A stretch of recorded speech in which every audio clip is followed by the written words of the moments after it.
bon li ko waral mooy déjà plan Orsec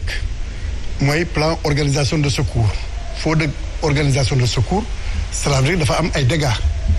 maintenant ci compréhension nit ñi baax nañu préciser que lu ñuy wax plan Orsec dafa am ay plans yu nekk ci kaw yoo xam ne ñooñu ñoo war a échouer pour nga egsi fii mooy comme boo jëlee l'alphabet y a la lettre A bala ngay egg à la lettre Z par exemple boo jëlee installation classée yi am na lu ñuy wax plan d'organisation interne POI boo jëlee les domaines am na lu ñuy wax plan particulier d'intervention comme bënn mi ni mu amee nii yëpp bala avant ñuy egg ci plan Orsec am na lu ñuy wax plan de contingence nationale donc il faut nga échouer c'est des plans de défense mel ni équipe buy football 6 ba ci défenseurs yi nga dribble ñooñu ñëpp jàkkaarloo léegi ak góol bi nga dugal bit bi plan Orsec ci lay ñëw donc c'est bon de préciser pour wane ni le plan Orsec mooy aboutissement de tout un dispositif de prévention boo xam ne marché wul ba ñu egsi ci moom mu soog a réagir pour sauver kër gi lakk na est-ce que ñun jaar nañu foofu est-ce que tëbuñu dem directement sur le plan Orsec. C'est parce que sur nos dispositifs mooy comme boo nekkee entraîneur football on n'a pas mis de défenseur par exemple on n'a pas mis lu ñuy wax par exemple tey système d'alerte précoce on n'a pas élaboré loo xam ne plan de contingence or yooyu c'est important parce que man bokk naa ci mission onusienne bu demoon côté Afrique du Sud pour évaluer bi cyclone bi demee mais le problème c'est quoi OCHA te nekk fii à côté de Mermoz la OCHA le bureau d'organisation des Nations Unies pour les affaires humanitaires ñëw nañu ak beaucoup de moyens mais pour jàppale koo xam ne ça il n'est pas organisé problème la c'est da ngay ñëw ni ak moyen mais amul lu mu élaboré pour nga naan ko fii laa soxla tant de francs fii laa soxla tant de francs lu dul jox ma seet nan laa koy defee or sur les relations internationales ku lay aider daf lay naan fan nga bëgg ma intervenir pour aider la bu fekkee ne yow élaboré wu la loolu mooy indi le tâtonnement ñun fii c'est une faute très grave par rapport à l'évaluation boo xam ne mu ñuy xaar au niveau des Nations Unies mooy lan on n'a pas élaboré de plan de contingence alors que on a été prévenu comme quoi on va vers un hivernage pluvieux et que ay taw ñu ngi ñëw dès le mois de février-mars mais on n'a pas élaboré ça ñun lan la ñu kii def dañu toog seetaan ba ñu attaqué ñu ba ñu daanu ñu soog a organiser les secours or les secours là dañu intervenir aussi ci benn contexte bu métti mooy lan dafa fekkoon déjà on était essoufflé financièrement parce que dañu jëlal suñu mobilisation bi yëpp accès ko ci Covid bi bii ñëw mu nekk loo xam ne moo jafe moo tax pour déclencher ensuite on n'était pas préparé président moom xaalis la mën a génne mais xaalis boobu il faut encore du temps pour ñu mën a organiser wu pour ñu seet na la ñuy affecté. mais monsieur Sané bu ñu gisee programme décennal de lutte contre les inondations dañu ko def ay chartes def 3 phases def court terme def moyen terme ba ci terme bu mujj bi donc loolu mënuñu génnee ne prévoir ñu woon que ne lii ak lii la ñuy def peut-être que dañu dem ba ci biir mu am ay rëq-rëq wala lan mooy problème bi. non plan décennal. yàlla def na ma fekkee conseil présidentiel bi amoon. donc ensuite ma nekk un principal acteur ci dispositif bi donc dama ko yor par tête moo tax même su may discuter avec moom ay nit mon problème mooy est-ce que ñi may waxal lire nañ ko bu ñu ko lire damay nekk à l'aise bu ñu ko lire damay nekk mal à l'aise le problème c'est quoi xam nga yaa ngi wax 3 points mais 3 points yooyu yëpp pour résumer plan décennal c'est 27 pages la document bu 27 pages la 10 points nga ko ñoo ko mën a résumer parmi les 10 points benn moo indi coow li yëpp boo gisee coow li am benn point mooy le point numéro 9 lu war a loolu xam nga bi président ne faites-moi la situation pour ngeen wax ba fan ngeen toll ci affaire bi ci la coow li commencé. nekkul inondation tuggul inondation daaw amoon na. mais ren lan la dafa mel ni président dafa mer ba dem dóor ci table bi ne leen faites-moi la situation bu mu ne faites-moi la situation ci la affaire bi am balew ba au moment où nous parlons la. wax ji la or wax ji waruloon am lu tax parce que ci plan décennal bi ko président di tëral bu mu ñëwee dans la phase courte mooy 2012 2013. ba mu supprimer seen année day jël les 66 milliards dugal au départ gars yi dañu newoon est-ce que du affaire politique léegi moom pour won population bi ak opinion bi nii moom politiqueul au point 9 du dispositif du plan décennal ci le promettre mu ne pour won leen ni amul caaxaan man président je demande à ce que ngeen mettre en place loo xam ne mi ngi tudd observatoire national de suivi de la lutte contre les inondations ñëpp tàccu mu ne du point de vue de sa composition bëgguma benn politicien nekk foofu ay universitaires laa bëgg ay experts ngeen nekk foofu nga xam ne ñooñu kenn leen corrompre nga xam ne ñooñu dañu am liberté de pensée am le sens de l'esprit critique donc ñooñu ñoo waroon suivre ba nga xam ne de façon régulière semaine par semaine mois par mois dañ ko waroon rendre compte. mais ndax observatoire boobu am na. amul le premier élément de malgouvernance foofu la commencé bi xaalis bi ñëwee ba gars yi ne lii du am ci la pagaille bi yëpp am moo waral finalement absence volonté politique boobu moo rattrapé aujourd'hui le président ci boppam et aujourd'hui il demande des comptes alors que moom la structure dédiée nga xam ne moo ko waroon rendre compte ñoom ñoo def tout ba structure boobu amul jusqu'à présent. mais monsieur Sané est-ce que loolu du lajj aussi ba jamono ji ñu toll ñu ngi ci 2020 bi ñu dem tàmbalee waxoon affaire plan ORSEC bi ñëw tey ñu ne ak réactivé nañ ko mais tey ji jusqu'à présent gisuñu loo xamante ne askan wi ñu ngi ciy jëriñu est-ce que du lajj aussi. c'est que moom laa la wax waruñu woon toll fii parce que bu fekkente ne la prévision de 767 milliards a été bien suivie mais li am ay Kër Masar waruloon am mais le problème mooy lan tey nii la ñuy soog a xam ni ça c'est pas fait bu dee président ci boppam mooy interpeller ay nit alors que le président est la personne la mieux informée ñun suñu genre yi lan la ñu lu jaaxal président nga xam ne mooy joxe dépense. donc faute bi ci kan la. ci président. de la république moom ci boppam. monsieur Sarr moo jël décision pour ñu créer observatoire. moom ci boppam moo jaar ci ginnaaw ba étouffer projet boobu amul jusqu'au moment. où nous parlons ba tey mooy le point numéro 9 sur les 10 points qui composent le plan décennal de lutte. moo tax ma ne point boobu dafa am trop doole or dafa échapper même à la vigilance des journalistes et de la société civile parce que ku ko gis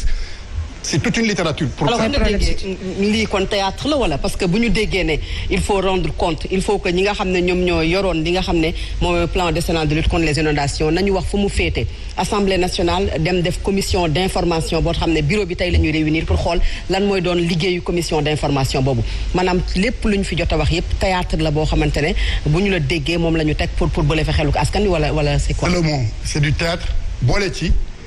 waa assemblée. face à la pression xam nga président amul sax pour contrôler l'action du gouvernement dafa nekk une mission boo xam ne dédiée à l'Assemblée nationale évaluation politique publique mooy ça fait partie après réforme bi yooyu yëpp ce sont des missions yoo xam ne assemblée moo ko doon jouer mais le problème mooy lan boo jëlee inondation yi tey waa Kër Massar bu ñuy souffrir supposons yow nga nekk député théoriquement yow ko représenté du population bi mais non c'est-à-dire ñun suñu façon bu ñuy doonee député moo jafe tu n'es pas député parce que waa Kër Massar ñoo ko bëgg mais c'est parce que volonté président moo tax nga nekk député jour bu mu lay bay dootoo nekk député conséquence yow comme ça avenir bi ci président la dépendre sa regard yëpp ak sa attention yëpp côté lay féete fu mu xool foofu ngay xool fu mu xool dafa xool bi président ne des comptes ci la assemblée tam yee ne ñun on veut être informé 8 ans yow nga war a évaluer une politique depuis 2012 8 ans bi président jógee yow tam ci nga jël initiative pour ne dama bëgg ngeen informer parce que information mooy la première étape mooy comme li wolof di naan bala may wax ma am idée bu leer ñoom foofu la ñu tollu étape boobu léegi on doit venir pour jox leen information wax leen plan décennal nii la lii ba mu leer ci seen bopp ñu soog a xalaat léegi quelle est la suite à donner par rapport information yu ñu am pendant ce temps on a déjà enregistré 6 morts. Alors une dernière question balaa ñoo ñëw ci monsieur le maire ba tey ci assemblée est-ce que commission d'enquête parlementaire gënul woon ndax ci jamono ji ak coow bi lu mu baree enquête gënul woon plutôt ñuy informé wu. voilà problème bi mooy lan xam nga waa assemblée de façon officielle waxuñu mais députés yi nii déjà ils ont même été les porte-parole du gouvernement exécutif c'est-à-dire que ñoom mi waroon def enquête ñoom ak gouvernement ñoo bokk actuellement angle de tir pour se défendre. problème bi mooy ñoom alibi bu ñu jël mooy lan. ñu ne pour ñu mën a def enquête de commission d'enquête parlementaire il faut d'abord ñu xam luy plan décennal foofu la ñu réfugié wu léegi donc gouvernement bi moo dañoo jaakaarloo ak ñoom ne leen lii ak lii ak lii ak lii bi su gouvernement joxe ginnaaw ñoom ñu analyser seet bu leeree ci seen bopp mun na ab déboucher par exemple ci enquête ci commission d'enquête mun na déboucher sur ay questions orales ay initiatives yu bëri mun na am mais ñoom fu ñu toll ñoom dañu considérer ni ils sont à l'étape numéro 1 mooy d'abord être informés pour xam les tenants et les aboutissants de ci plan décennal mais individuellement ni pris ko ci invité ci rajo bi mu ngi porter le même discours boo xam ne moom le ministre de l'assainissement et de l'hydraulique di porter parce que ñoom déjà dañu def projet bi en termes de camp et souvent lan la ñuy def comme approche way lu ñu fi fekkoon ci 2012 ak léegi actuellement on a mieux fait et cetera alors que population bi di dee ñoom nekkuñu fii pour def comparaison au demeurant boo bëggee polluer un débat defal comparaison parce que boo defee comparaison tu fais référence à un régime par rapport à un autre régime. loolu mooy indi finalement au lieu que ñu garder la sérénité ci moment bu métti bi affaire bi commencé jël ay tournures dramatiques et les grands perdants c'est toujours le peuple. précision la bëgg a def ci plan décennal. am na lu ñuy wax historicité pas histoire historicité par rapport au plan décennal. bi ñuy def plan décennal. comme Sénégal buy soxla xaalis. ci kanam partenaire parce que bi ñu def conseil présidentiel c'était ouvert partenaire yëpp waa banque mondiale yëpp ñu ngi yoon foofu man mi j'étais présent léegi pour am xaalis bi dañu ne on a bien compris fan la problème bi nekk mooy lan aménagement territoire ak planification moo amul léegi boobu ci banlieue bi la meilleure attaque bu ñu mën a def pour durablement lutter contre les inondations mooy lan nañu def la restructuration moo waral ci 767 milliards dédiés au plan décennal 63% ont été affectés au volet seulement de la restructuration dem ci président devant les bailleurs pour séduire leen mu ne leen même tuuru ministère bi pour wan leen la volonté politique tour bi il faut que mu prioritairement par rapport à ça loolu moo nekkoon à l'origine de ce qu'on appelle le MRASI ministère de la restructuration et de l'aménagement des zones inondables Khadim Diop jiite ko ñëpp tatu ñu ne bii tuuru ministère c'est la première fois mais ministère bi fan def ministère boobu moo jëkk dee dañ ko tas te ñu nekkoon ci biir ministère bi kenn reconduire ñoom ñëpp tasaaroo ci lañ commencé tiit observatoire amul ministère de la restructuration nga xam ne foofu la ñu affecté 63% pour restructuration parce qu'il y a de l'argent tas qu'est-ce qu'on a à la place ministère du renouveau urbain ci le problème yi commencé renouveau urbain au lieu mu wax inondation mu ne non Diamniadio moo indi pôle urbain mu dugg ci pôle urbain bu mu duggee ci pôle urbain gars yi rendre compte ni boo defee pôle urbain la vie des relations ak le centre de décision bi nag Dakar des métiers ci déplacement ci la loolu moo indi ay BRT loolu moo indi ay terre ñu fàtte les besoins initiaux et en ce moment boobu président mi ngi koy suivre il a fallu maintenant 2020 après des morts ba gars yi commencé di taal ay pneu ci yoonu Kër Massar ci le président ñëw pour demander à son gouvernement yéen fan ngeen dugal li ma leen jox depuis boobu ba léegi est-ce que réellement c'est pas de la démagogie depuis 2012 nga joxe dépense 2013 2014 2015 2016 2017 18 19 boobu yëpp yaa ngi doon sieste ba 2020 nga jóg nga ne waaw. d'accord fan ngeen toll ak sama dépense. dinañ ci ñëwaat tout à l'heure. on a enregistré 6 mois. donc dans notre constitution. il est bien dit que la vie humaine est sacrée. c'est ça tey suñu deewoon dañu waroon ubbi information judiciaire ci les responsabilités. mais Sénégal mooy dëkk boo xam ne Transair def na fi accident mort d'homme après enquête personne n'est responsable. bateau def na fi accident 2000 morts après enquête personne n'est responsable. etc. Donc le sens de la responsabilité. En parlant d'enquête, très rapidement. En termes de gouvernance. Est-ce que Khalifa Sall bi ko gars yi di arrêté moom moo defal boppam rapport ñu soog ko arrêté. mais fii président may na privilège acteurs yi pour ñoom seen bopp ñu rendre ko compte comme s'il n'y a pas d'autres corps yoo xam ne mënoon nañu ko def avec beaucoup de rigueur avec beaucoup d'objectivité mais moom ñan la les mêmes acteurs ñoom la demandé pour le moment. ñu defal ko rapport xalaat nga gis un acteur buy def rapport bu koy compromettre moom nañu wante la vérité ça s'appelle de la complaisance et malheureusement la complaisance mooy wone mooy édifier mooy illustrer encore une fois non seulement la malgouvernance mais l'esprit de démagogie face aux difficultés que traversent les populations. parce que gore doyul donc Abou Sané tey comme ni nga ko waxee yëf yi amul transparence ça c'est clair mais organe de contrôle yi est-ce que ñoom itam mënuñu ci def liggéey organe de contrôle yi dañu dépendre ci volonté président kenn déggul mu tudd leen moom ñu mu tuddagum mooy auto contrôle ak a yomb nga jox ma 767 milliards 8 ans après nga ne ma defal ma situation bi xam nga ban problème mooy am en matière d'audit yàlla def na man j'ai géré l'ONAS de 2005 à 2007 xam nga boo defee ouvrage xam nga dañu ne mooy ouvrage yoo xam ne dañu leen di suul mais nekkul wax naa la def naa ouvrage égal exactement li ma déclaré ban type ouvrage ban qualité est-ce que par rapport idée initiale ak réalité bi c'est la même chose on sait comment ça se passe aussi au niveau des marchés au niveau des passations de marché fii bala ngay nekk directeur buy fëgg dënn nga am foo xam ne tout est à faire pour nga lancer ay marchés parce que on est dans un contexte de malgouvernance alors léegi bu fekkente ne dañu dem ba 2020 su doon sax depuis 2020 avant inondation nga ne xelam moo ci nekk mais c'est-à-dire que kii on a réagi c'est-à-dire que inondation moo am dafa am commencé coow ba ñëpp commencé gis ni ça va se compliquer léegi bi inondation bi commencé di am au départ c'était localisé bi météo di gën a incité di naan les jours à venir affaire bi dafay gën a grave en tout temps mu ñëw nekk la vérité président comme s'il avait cas de conscience et pour se réconcilier ak population bi ci la def semblant mel ni léegi affaire bi def ko ñor et que maintenant il demande des comptes mais les corps de contrôle la tey bu leen actionné woon on gagne du temps parce que quel que soit x rapport yi di gën ci ministre yi di gérer affaire bi ay rappeurs yu rayonnant lay nag flambant gisuma ban ministre. mais kon ñi laajte ñi nga xam ne ñoom ñooy laajte boobu ba tey naan il faut des rapports parce que gis nañu njiitu groupe parlementaire bu PDS laajte ko gis nañu bokk gis-gis laajte nañu ko gis nañu ay opposants yoo xam ne ñi ngi ci politique bi ku ci mel ne Ousmane Sonko ku ci mel ne mouvement politique gëm sa bopp ku ci nekk yaa ngi wax ne il faut auditer les 767 milliards tey audit boobu est-ce que kon dina am njeexital boo xamante ne dina leer ci bopp askan wi. ñi koy réclamer mooy ñoo xam ne malheureusement boo xoolee dispositif bi nag ci règlement assemblée nationale amuñu doole boobu pour mun a imposer seen volonté ñi am doole bi nga xam ne ñoom ñooy carrément ni ñoom ñoo ne non ñu on veut d'abord commencer par le point de départ information on joue sur le temps information. Sané. non entre nous du loolu moo am ñoom information la ñu demandé.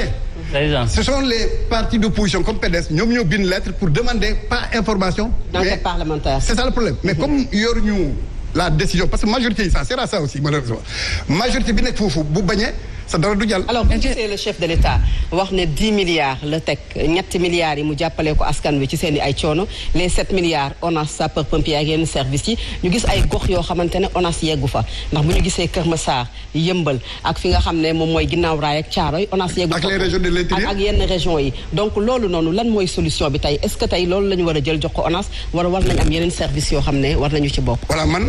am naa déjà jàngat par rapport moom lu muy wax solidarité non seulement moom joxe na mais dafa joxe instruction pour ne ñi ko wër yëpp collaborateur bi yëpp nañ wàcc ci terrain bi dem jàppale xam nga sur le plan international nan la ñuy ñaawalee façon nit yooyu on les appelle les humanitaires de l'écran mooy ñoo xam ne bala ñu lay jox dara il faut caméra bi teew wane ni man maa la jox c'est-à-dire que du ma jël en compte yow cette dignité parce que même bu dee dam lay jàppale mais au moins intérêt wane sa kanam ci caméra yi pour wane ni kii dafa sol man maa ko jàppale c'est-à-dire que damay valoriser sama bopp en détruisant ton image te léegi ci internet la ñu nekk c'est donc 200 ans après fu ñu bëgg a wax ñu ne yéen seen pap ni ngi ni image yi et cetera dugg fi fii donc on se joue de la dignité des gens premier élément deuxième élément booy def loo xam ne gëmoo ko tu es toujours trahi ci façon bi ñu koy defee pour le meilleur exemple c'est quoi fii la ñu toog ñu enregistré 6 morts pour nawet président tegu fa tànk au même moment quand la France avec les attaques djihadistes a eu des morts vol spécial la jël boo xam ne aller-retour lu mu coûté ci budget c'est autre chose nga jël Ziguinchor c'est des tirs aussi comme en France fet ay nit la ñu fetal 13 morts tegu fa tànk en France ça a été une priorité teg na fa tànk nga jël la brèche de Saint-Louis nous sommes à 500 morts mosu fa tànk pour jaalee quelque chose et s'il y avait 2 morts en Europe mu dem ba foofu donc ku dem ba valoriser koo xam ne falu ko ba pare mu mépriser koo xam ne kooku moo ko fal il a choisi c'est vrai qu'il a choisi de tourner le dos ñi ko fal ñoo xam ne ñoom ñoo tax mu jël titre président avion bu muy jël yëpp ñoom ñoo ko moom mais mu féetee ko ci beneen côté bi pour dem manifester ses condoléances fii jusqu'au moment où nous parlons il a fallu que nit ñi dénoncer parce que même la RTS hier a truqué bëgg a wane loo xam ne amul pour defar image am nga xam ne on est dans une société boo xam ne la démagogie est en train d'avancer et c'est là la preuve comme quoi li may wax yépp ci démagogie am na ci hypocrisie am na nous sommes des tartuffes et tout le monde est complice. Monsieur Sané juste rek par rapport puisque nekkoon nga PCA bu ONAS la dernière question par rapport ak ONAS bi ak li nga xam ne moom la ñu leen jagleel te amul ci yenn zones yi boo ci mënee répondre rapidement s'il vous plaît. waaw yooyu mooy lan par exemple boo defee attention directeur ONAS mi ngi def le tour des radios fu mu dem moom discours mooy lan day tagg toujours président gëm na ko ni lu ñu hérité moo faible ba nga xam ne su dul liggéey bi sax mënul fees tellement fu ñu jógee dafa sori. or en le disant il met le président mal à l'aise parce que boo defee enquête en commençant par le mai on te dira que c'est dans les années 70 ci la occupation anarchique amoon dans les années 70 parti bi yoroon pouvoir période boobu ñoom ñoo yore ministère assainissement curieusement pour te dire on ne peut pas confier un tel ministère à quelqu'un qui est contre-performance c'est-à-dire nga jël élève boo xam ne dañ ko ajourné woon bac dans les années 72 nga jël ko pour mu nekk un président de jury kooku il faut un monde à l'envers pour nga def loolu alors le problème c'est quoi assainissement dafa nekk loo xam ne dafa métti dafa diis amoon na fi benn programme boo xam ne moo njëkk a ñëw historiquement. temps bi du ñu ko permettre ça s'appelle le PEPAM pour 515 milliards 400 et cetera PEPAM moo njëkkoon ñëw. avant lii yëpp di ñëw mais lu gënoon jafe ci étude ma jox leen un seul exemple mooy fi ma dëkk Ziguinchor mooy lu ñuy wax étude pour def assainissement mooy plan directeur assainissement depuis 2009 rapport final ça a été fait je vous donne l'adresse du cabinet qui l'a fait ça s'appelle EDE mi ngi nekk fii yoonu Yoff bii ñoom ñoo ko def depuis 2009 on est en 2020 keroog may dégg ñu invité directeur ONAS quelque part mu leen prochaine fois Ziguinchor mooy prioritaire mel ni lu bees la alors que Ziguinchor boobu sax dafa xewi parce que 10 ans après Ziguinchor bu 2009 ak Ziguinchor bu 2020 bokkul. Donc pour vous dire que parfois c'est ça le problème ambition bu nit ki di am ak aussi possibilité bu muy am parce que nekkul ku ne moo mën am na loo mën am na li ma mënul foofu la gars yi rawante. C'est ça le problème. Une dernière question pour Fatima laata ñoo dem ci monsieur. D'accord alors gis nañ ne également ñoom ñëpp ñu ci ëpp ci seen discours dañoo làkkatu ci li nga xamante ne moom moo nekk wàllu changement climatique bi gis nañ le ministre de l'eau wax na ko mu ne c'est normal parce que dafa taw boo xamante ne c'est exceptionnel mais également problème canalisation yi mu ci àddu ñu gis ne aussi canalisation yi dafay poser problème surtout au niveau de bu cimetière bu Saint-Lazare bi gis nañ ne canal bi nekk foofu ñu ci bëri jàpp nañ ne dafa ndaw moo tax ndox mi day déverser wu ci filet di cimetière bi aujourd'hui lan mooy solution bi pour ñu mën a yaatal ñi nga xamante ne moo di ouvrage yooyu. voilà ouvrage yooyu boo déggee ñuy wax planification loolu la c'est-à-dire que boo demee ba nga prévoir une chose pour 20 personnes tu dois veiller à ce que ce soit une personne moo tax on parle de planification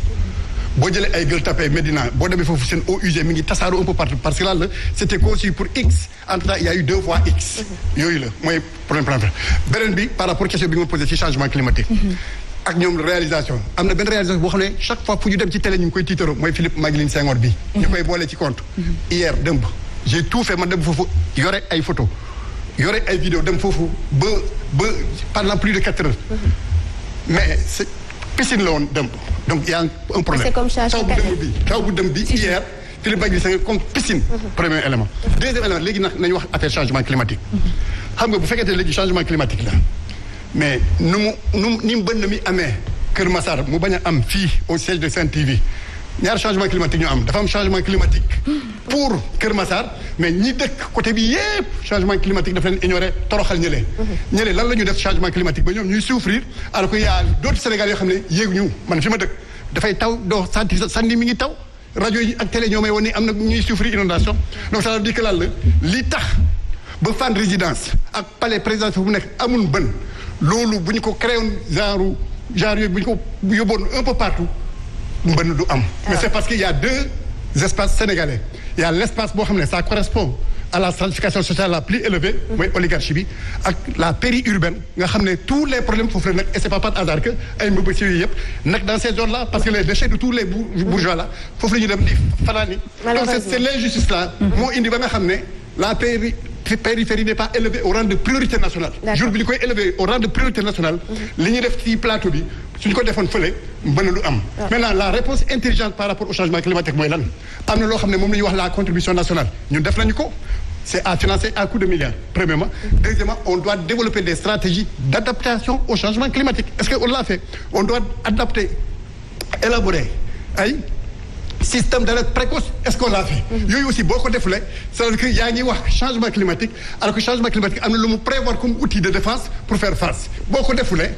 aveu de taille c'est-à-dire que tu es responsable de ta situation te il faut que ñu bàyyi toujours la fatalité parce que changement climatique bi ñoom dañu ko jël ci côté boo xam ne ndogal yàlla la. c'est-à-dire boo pousser seen logique c'est pour amener les gens dans un pays où 70% de la population est analphabète à accepter la fatalité or boo demee sur le terrain population boo leen laajee dañu la wax c'est le ciel de dañu leen naan liggéey terre bi moo indi. wala liggéey lii c'est-à-dire esprit rationnel. la ñuy opposer comme argument ñoom ñu bëgg a développer beneen esprit. parce que simplement ils veulent camoufler leurs limites et leurs échecs.